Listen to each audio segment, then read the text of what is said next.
Hello, everybody. Welcome to chapter 206 on my RLDR Custom Creations YouTube channel. It is the weekend edition, and it's snowing out there like it always does. But thanks to the gift of modern construction, I'm nice and warm in my shop. But that's not today's topic. About a month ago, I went and bought this router. Did I get taken advantage of on Facebook Marketplace, or did I end up with a deal? Well, that's what we're going to decide in this video today, should you decide to stay tuned.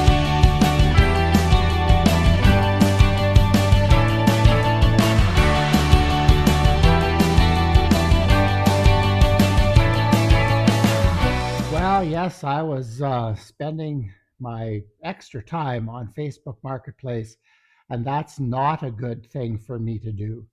I can say I had good intentions with doing it, though.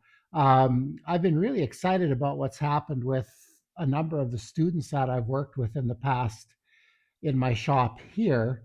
Is some of them are just so on fire for turning that they want to get their own equipment. So I've been looking with them and for them and stuff like that. And of course, I come across other things on Marketplace that I might like to have. So when I saw this router, um, and the price was right, but we're going to talk about that in a bit. I looked at my router supply here, and my view of owning routers comes from my work at the public school. Changing a bit with a student in the middle of class is it really interrupts the flow. You don't get to work with kids then when you're changing this bit. And I joked with one of my administrators that when he asked me how many routers I wanted to eventually have, I said one router for every bit that we own. So unfortunately, I followed that into my private life. But again, I'm teaching, and changing bits is a hassle, even with 5 or 6 students.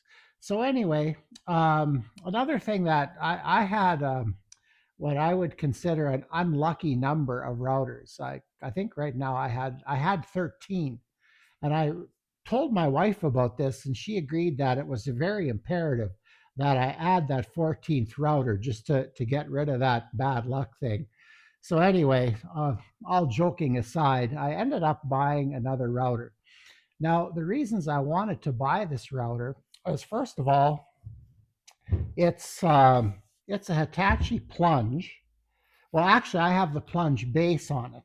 This one came with a fixed base, a plunge base, and it came in, in this massive toolbox. So it's one of those fixed base, plunge base combinations that were very, very popular. Not sure if they still are because I don't really keep up with it anymore, but I decided that I needed it. Now, again, like I said in my in the introduction, sorry, to this video, I don't know why I can't talk. Uh, Buying used equipment, how is it a good thing to do when you're trying to build or trying to uh, amass some equipment for your shop, or should you simply save up and buy new stuff? Well, I'm just going to lay out what happened to me in this particular case, and then you can decide. I know where I sit on this already, but I'm just testing you guys today. Now, as I've said before, most of my shop, um, I have very, very few larger tools that I've bought new. The biggest one, my lathe, my 2436 Laguna, which I love, I bought that new. My drill press, I bought new. My sliding compound miter saw, my Bosch Axial Glide, that was purchased new. Fretting saw, my little Cobalt 7.5 inch radial or compound sliding compound saw was also new. But kind of off the top of my head, other than maybe a grinder or two, um, the bigger tools are all used. Oh wait, my little General Maxi lathe was also purchased new. So yeah, I've been a Kijiji Facebook Marketplace kind of guy for a long time, and I've been relatively fortunate because there was really only one time that I bought a router that I got burned. But it is what it is. You take your chances, and I'm always looking for those really, really good deals. And every once in a while, yes, you do have to take a hit. But anyway, let's talk about my latest purchase. So this is what I have. I like this Hitachi plunge router because, first of all, I was looking for another plunge router. We are ending up with my older students here building guitars again. So that means that all my templates are being used again. And for a plunge router, I have a few big ones, like I have a Hitachi M12V, like the monster, the 3.25 horse one or whatever it is. But my workhorse for guitar patterns is this Porter cable. But this Porter cable is significantly heavier than this Hitachi. So while I like this router, it is a little bit too heavy for some of my students. So I wanted another one. Plus, we often need two plunge routers anyway, because one person's going and the other person gets started, and away we go. So I bought this router with the full intention, even though it was a combination kit, full intention of leaving the plunge base on it because I just happen to own its fixed base counterpart. So this power unit is Hitachi M12 VC, as is this one, and they're identical. So this one I bought this router at Princess Auto because they were getting out of selling Hitachi stuff, and I think I paid $90 for it. So great deal. So anyway, I love this router. It's good for edges and things like that. See, and I've got a Cove bit in it, so I can leave that bit in there. And on this router, I have a 1/2 inch solid carbide for cutting out guitar body routes. Okay, so that explains why I was interested in this router. Now, I kind of have a little bit of a process that I go through when I see an ad on Kijiji. And I guess maybe it's kind of like putting a video on YouTube. The the thumbnail and the description are key, and the price. So for me, what I'm looking at when I'm looking at or sorry at Facebook Marketplace, I'm scanning for price. So I look and I see a router. Okay, well they're asking $400 for it. Okay, well that's $10 off of new. I can buy it new, and then I can buy it when I want it. So I'm looking and looking. So I came across this one. This fellow was asking $100 for the kit itself. And the kit comes with, I believe it comes with the centering tool and the base, the power unit, the plunge base, and the wrenches, of course, and the case. And I think that's all there's to it. So okay, saw the thumbnail, saw the price. So $100. Oh, that sounds good because I'd seen other ones like this on Facebook for twice that much. So I thought, okay. And then I looked at the picture, and pictures are so important. So many people, when they're advertising tools on Marketplace, take absolutely crappy pictures. I'm not going to drive a half hour, 2 hours for something that the person couldn't even take the time to shoot a proper picture. Excuse me. And your phone does that for you. All you have to do is get it in the right place. It's pretty easy. But the picture was decent. He had a couple others I could flip through. Oh, it looked pretty good. It looked like it was relatively lightly used. And that's been my experience with tools that I find on Kijiji. It wasn't true in this case, but in some cases, it's people that are maybe 10 years older than me that are looking to get out of woodworking, or their health has made it so they can't, but they bought new equipment when they retired. Their piece of equipment is 10 years old and it's ran 5 times a year. So it's basically new. And I've run into quite a few situations like that. Now I said this wasn't one of them. This was the opposite end of the spectrum.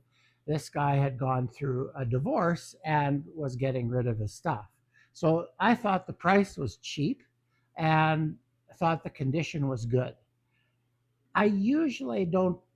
Okay, this has changed now that I'm older and I have everything I need in here. Let's put it that way. I don't right away jump at it. I'll think about it a little bit. I let 1 or 2 days go by and then, oh, that router's still there. And then I say, well, okay, if it's still there, I'm going to initiate contact. And once I initiate contact, I always ask about price, because my heritage demands that I never pay asking price for anything. Now, I did in this case because, I mean, fair is fair, and it was already heavily discounted. So I got in touch with him. And now it's easy. It's all through Messenger, so you don't have to phone the person. You don't have to make elaborate plans. And we talked a little bit, or via Facebook, and he assured me that it was in good condition, and the price he would have liked it to have been firm. And if I'd have been a little bit unscrupulous, I probably could have got it for less. But I don't really like taking advantage of people either. They have something, they're ready to part with it at a price that's more than fair, and so I said, okay, price is fair, fine.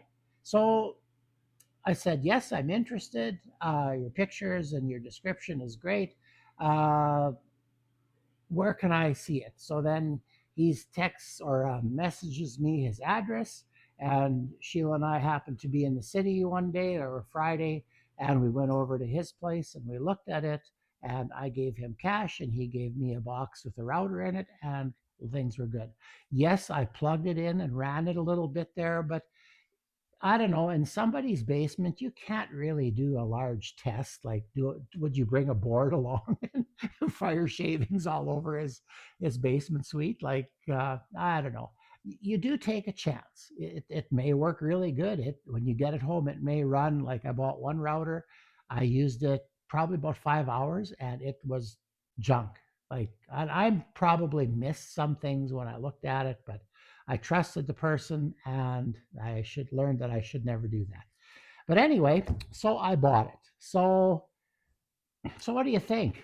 Did I get taken on this one, or was it very beneficial for me? Well, I think it was very beneficial for me, even just with this.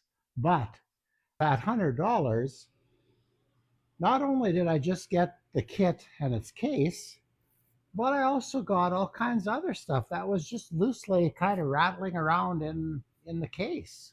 So when I added this all together, I like these green bits, they're Lee Valley bits, so I can go to their website and price them quite easily. The guide bushing set, I just kind of priced uh, one of the cheaper guide bushing sets I found online.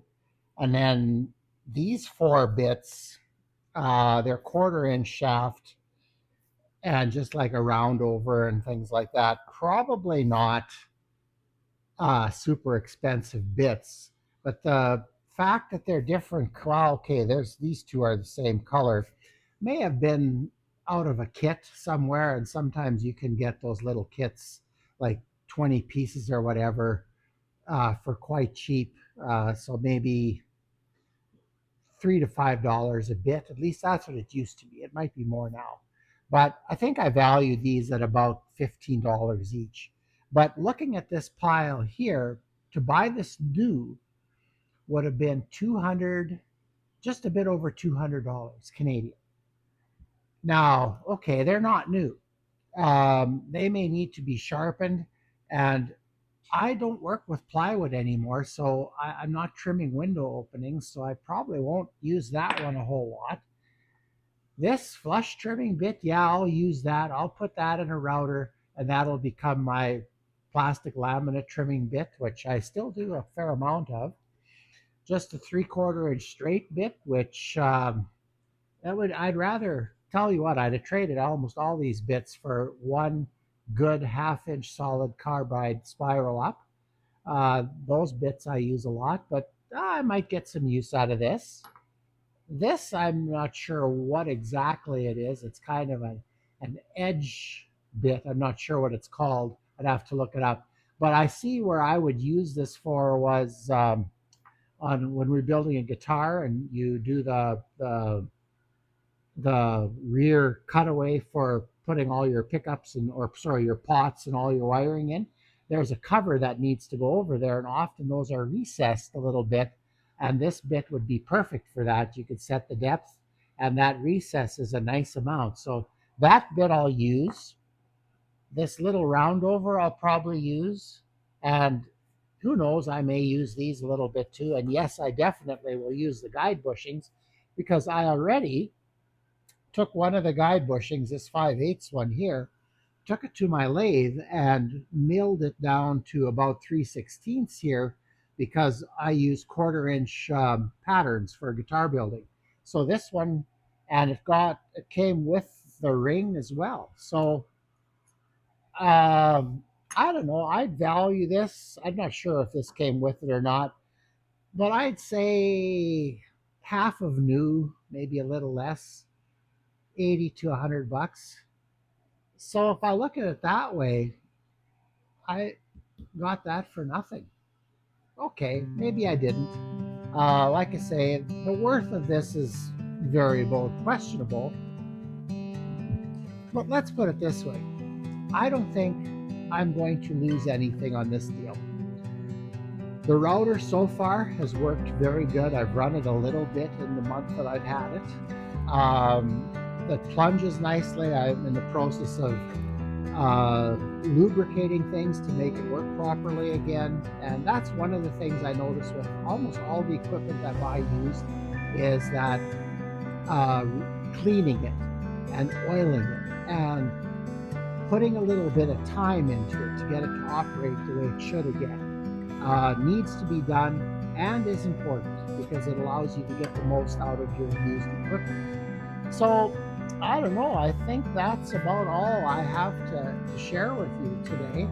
Got to get this video out fairly quick because I'm sure I'll be blowing snow most of tomorrow because, yeah, we're getting a lot of snow here. But I think I did okay.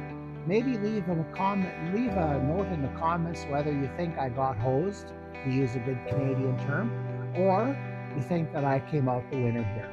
But anyway, yeah, first video of the new year. My channel now has been running 2 years straight, and this is what, video 206. So yeah, things just keep rolling along. I've got all kinds of new content planned for the new year. It's just a matter of getting it organized and getting it started. So hopefully I'll be able to do that, and hopefully you find it enjoyable and tell your friends. And remember to like, share, and subscribe. And I will see you on the weekly edition middle of next week. Take care out there.